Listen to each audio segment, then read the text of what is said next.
बच्चों, इस वीडियो में हम लोग सॉल्व करेंगे एनसीईआरटी के एक्सरसाइज 4.1 का question number 5। Evaluate the determinant. यहां पर आपको कुछ 3 × 3 के डिटर्मिनेंट दिए गए हैं।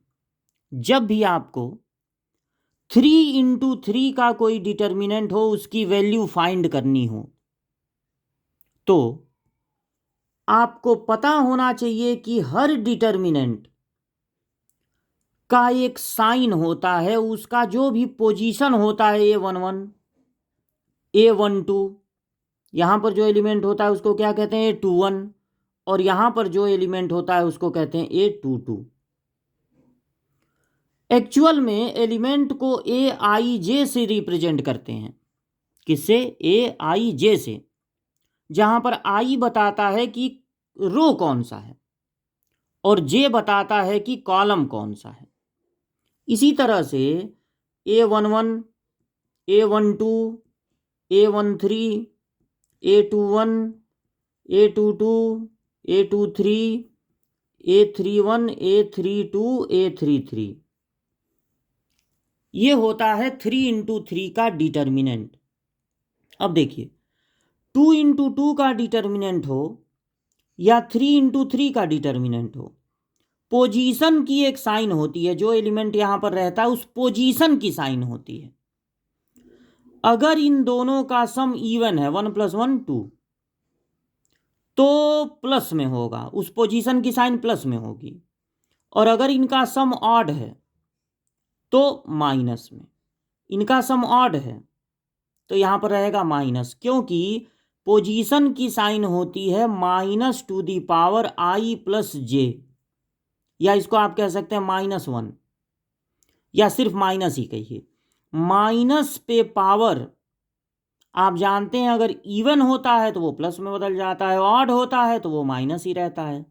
तो जब जब I और J का सम इवन होगा तब तब वहां पर प्लस रहेगा, उस पोजीशन का साइन। देखिए, इसका मतलब ये नहीं होता है कि यहां जो एलिमेंट होगा वो माइनस में होगा। यहां पे माइनस वाला एलिमेंट -2, यहां पर प्लस वाला एलिमेंट 10 हो सकता है। हम इस एलिमेंट के साइन की बात नहीं कर रहे हैं, हम इस पोजीशन के साइन की बात कर रहे हैं। उसी तरह से जब जब इवन आएगा, इनका सम इवन आएगा, यहां प्लस रहेगा, यहां पर प्लस, यहां प्लस, और बाकी जगह ऑड आ रहा है सम, तो माइनस होगा। कहने का मतलब है कि पहला रो प्लस से शुरू होगा, दूसरा माइनस से, तीसरा प्लस से। जब हम लोग 2 × 2 के डिटर्मिनेंट की वैल्यू फाइंड करते हैं तो पोजीशन के साइन की कोई ज़रूरत नहीं पड़ती है। लेकिन जब हम लोग 3 × 3 के डिटर्मिनेंट की वैल्यू फाइंड करते हैं तो वहां पर पोजीशन के साइन की ज़रूरत पड़ती है। अब अगर आपको किसी भी 3 × 3 के डिटर्मिनेंट की वैल्यू फाइंड करनी है, 3 × 3 के डिटर्मिनेंट की वैल्यू, तो देखिए, सबसे पहले आपको चूज कर लेना है कोई भी एक रो या कोई भी एक कॉलम। सुने ध्यान से, क्या चूज कर लेना है? कोई भी एक रो, चाहे आप R1 चूज कर लीजिए, पहला रो या दूसरा रो या तीसरा रो। अगर आप ऐसा रो चूज करते हैं जिसमें ज़्यादा से ज़्यादा जीरो हैं, तो जल्द से जल्द आपको उस डिटर्मिनेंट की वैल्यू मिल जाएगी। ऐसा ही रो या कॉलम चूज करना चाहिए जिसमें ज़्यादा से ज़्यादा जीरो मिले। अब अगर जीरो नहीं है तो कोई भी रो या कॉलम ले सकते हैं, लेकिन अगर जीरो है तो जीरो वाला, ज़्यादा से ज़्यादा जीरो मिले ऐसा रो या कॉलम चूज कर लीजिए। अब सबसे पहले आपको क्या करना है, उनके पोजीशन की साइन लिखनी है। तो देखिए, पहला वाला शुरू होता है प्लस से और दूसरा वाला शुरू होता है माइनस से, तो ये होगा माइनस प्लस माइनस।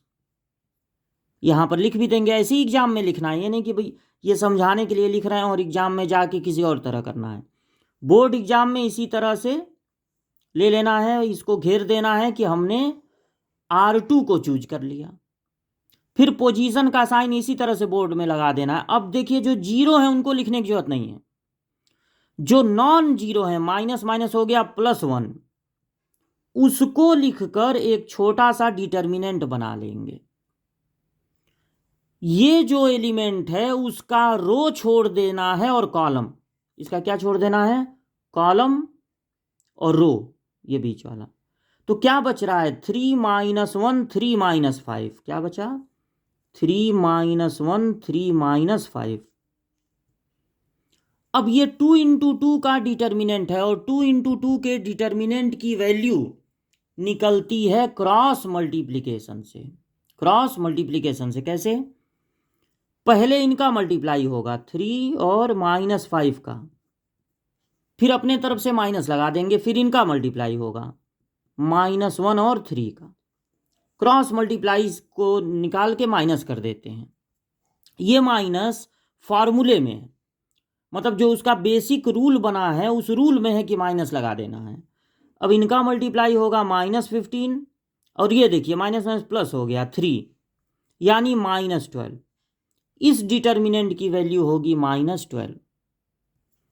अब सेकंड क्वेश्चन सॉल्व करना है, सेकंड वाला। तो ये डिटर्मिनेंट है हम लोगों का 3 - 4 5 1 1 -2 2 3 1। अब इसमें कोई जीरो तो दिख नहीं रहा है, तो जो भी रो मन करे वो आप ले सकते हैं, जो भी कॉलम मन करे वो ले सकते हैं। मान लीजिए आप ये कॉलम ले लिए, अब पोजीशन का साइन लगाना है, तो पहले कॉलम का कहाँ से शुरू होता है, प्लस से, तो ये हो जाएगा, यहीं पर लिख दीजिए प्लस, ये माइनस, ये प्लस।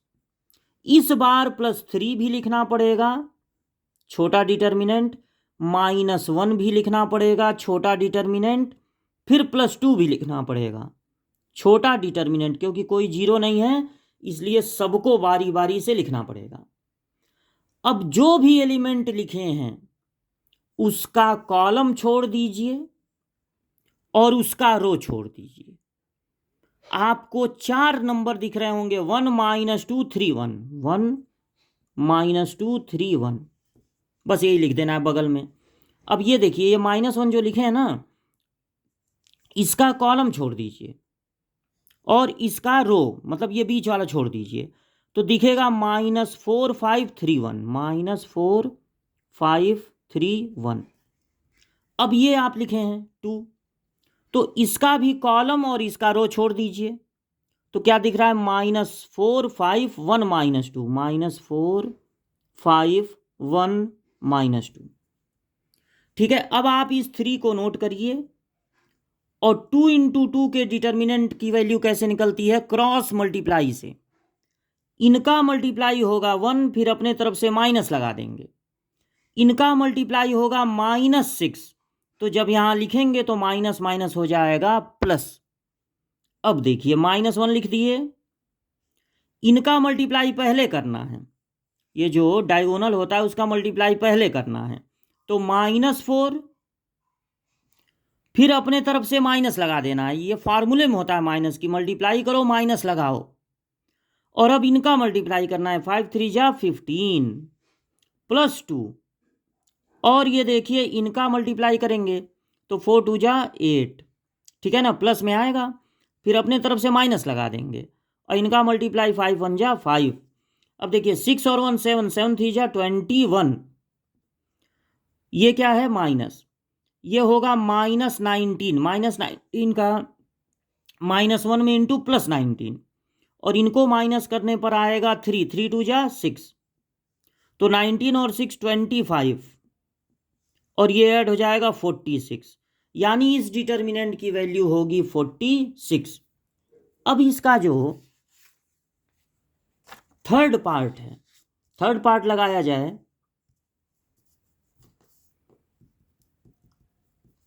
ये हो गया 0 1 2 -1 0 -3 -2 3 0। आपका मन करे R1 ले लीजिए, इसमें एक जीरो है, या R2 लेके निकाल लीजिए, उसमें भी एक जीरो है, या R3 लेके निकाल लीजिए, या C1 C2 C3, सब में आपको एक जीरो मिलेगा। जीरो रहेगा तो उसको लिखना नहीं पड़ेगा, जल्दी से जल्दी डिटर्मिनेंट की वैल्यू निकल जाएगी। तो कोई भी ले लीजिए, मान लीजिए इसको आप R1 लेके निकालना चाहते हैं। अब ऐसा नहीं है कि R1 लेके निकालेंगे तो कुछ और आएगा और R2 लेके निकालेंगे तो कुछ और आएगा, सेम आंसर आएगा। आप कोई भी रो ले लीजिए या कोई भी कॉलम। तो अब देखिए, जीरो साइन लगा दिए हैं, प्लस माइनस प्लस, जीरो को लिखना नहीं है तो -1 छोटा डिटर्मिनेंट, +2 छोटा डिटर्मिनेंट, 2 × 2 का लिखना रहता है यहाँ पे, तो बहुत बड़ा नहीं बनाने की जरूरत है। 1 का देखिए, 1 लिखे हैं ना, इसका रो छोड़ दीजिए और कॉलम, रो छोड़ देंगे और कॉलम, क्या दिख रहा है, ये चारों, यानी -1 -2 -3 0। और अब इस 2 का रो और कॉलम छोड़ देंगे, रो छोड़ दीजिए कॉलम छोड़ दीजिए, तो ये चारों दिखेंगे, -1 -2 0 3। चलिए, अब 2 × 2 के डिटर्मिनेंट की वैल्यू क्रॉस मल्टीप्लाई से निकलती है।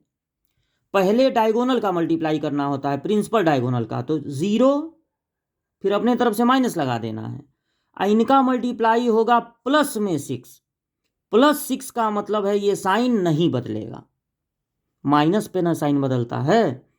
इनका मल्टीप्लाई -3, फिर अपने तरफ से माइनस लगा देंगे, इनका मल्टीप्लाई 0 होगा। तो अब चाहे -0 है प्लस, मतलब इनका मल्टीप्लाई केवल 0 होगा, उसमें प्लस माइनस से कुछ लेना देना नहीं है। इनका मल्टीप्लाई कर दीजिए +6 और इनका मल्टीप्लाई कर दीजिए -6, यानी इस डिटर्मिनेंट की वैल्यू हो जाएगी 0। अब आपको लगाना है इसका फोर्थ पार्ट। तो फोर्थ पार्ट है 2 -1 -2 0 2 -1 3 -5 0। तो कौन सा R2 लेके निकालेंगे कि R1 लेके? R1 में तो तीनों लेना पड़ेगा, R2 लेंगे तो एक जीरो मिल रहा है तो 2 ही लिखना पड़ेगा।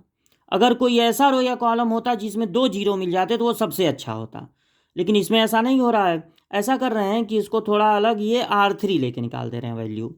तो यहाँ पर जो मन करे वो ले सकते हैं, ये नहीं कि R3 हम लिए हैं तो आपको भी R3 लेना है। तो ये थर्ड वाले का साइन कहाँ शुरू होता है? प्लस से, प्लस माइनस प्लस, सिर्फ आपको +3 छोटा डिटर्मिनेंट और फिर उसके बाद माइनस माइनस प्लस हो गया ना, +5। देखिए, एक माइनस ये प्लस हो गया, छोटा डिटर्मिनेंट। इसके बगल में क्या लिखेंगे? इसका कॉलम छोड़ दीजिए और रो छोड़ दीजिए, रो भी और कॉलम भी, तो ये चारों बचा। क्या क्या बचा? -1 -2 2 -1। अच्छा, इस +5 का भी कॉलम और रो छोड़ दिया जाए, कॉलम और रो छुपा लीजिए, ये चारों दिखेगा 2 -2 0 -1 2 -2 0 -1। अब 3 और ये 5, इनका मल्टीप्लाई होगा 1, फिर अपने तरफ से माइनस लगा देंगे। इनका मल्टीप्लाई होगा -4, तो माइनस माइनस हो जाएगा प्लस। इनका मल्टीप्लाई होगा -2, फिर माइनस लगा देंगे। इनका मल्टीप्लाई होगा 0। अब ये क्या हो गया? 4 और 1 5 5 3 जा 15। ये क्या है? -2, 5 में मल्टीप्लाई होगा -10, यानी इस डिटर्मिनेंट की वैल्यू हो गई 5। इस तरह से डिटर्मिनेंट की वैल्यू कोई भी एक रो या कॉलम लेके निकाला जाता है।